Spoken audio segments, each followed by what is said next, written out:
have 4 corner screws for the paper input unit that come out the right side. The paper input unit is the largest assembly in the machine and somewhat heavy. There is a handle cut out right here, but please use caution as the edges of this can be sharp. And we're going to track these 2 wires back to the DC controller before removing this. The wires can come out with the input assembly, but follow these 2 wires back up, and you'll find 2 connectors in the lower left corner of the DC controller as you're standing from the back.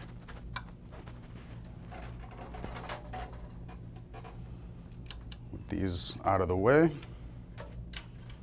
slowly bring the paper input unit out of the machine. Once it comes out a bit, you'll be able to grab it by the top and walk this entire assembly out of the machine.